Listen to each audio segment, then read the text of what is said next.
这个是你的那个大声公的那个模组哈，那它这边就是 IC 就装在这里面，那它本来有个喇叭，这个喇叭已经没有用了，好啊，这里有一个孔，这个是录音的录音孔，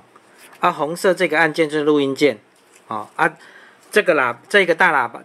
叭这个是用那个它可以用我用插拔的，它就有一个耳机的接头接上去，啊，你也可以拔起来，好，然后电池盒这边有个开关。你要使用的时候要切到 on，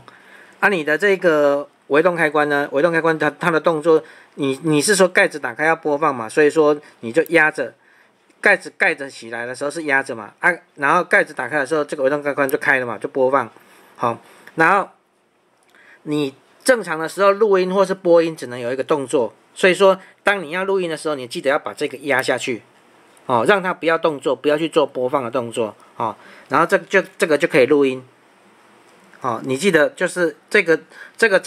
是常态是关就压下去，就是你要录音也是要关下去。那我现在把这个电源打开，这个电池盒有一个 on，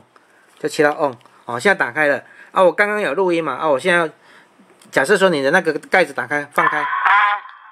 测试，录音测试，录音测试，录音测试，录音测试，压下去它就停掉了，放开，录音测试，停掉，好。那我刚刚讲说你要重新录音，就要这个红色按键，红色按键。哦，现在一只手拿这个不好拿。哦，红色按键，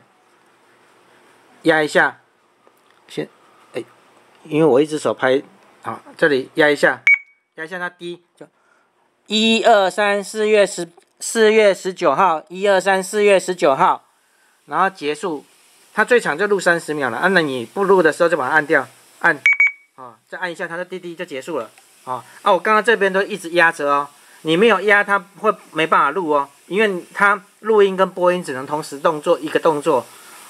那我现在放开，刚刚我有讲4月19嘛，改一下它低，就4月19号，4月19号，然后结束。它最长就录30秒了，那你不录的时候就把它按掉，放开，改一下它低，好，记得哦，这个忘记了，你要再去看影片哦，不要跟我就是问我说怎么录，假设说你没有照正常的操作的话，它当然不能动作，录完之后就是只有单纯的播放就很单纯了，电池就3颗3号电池。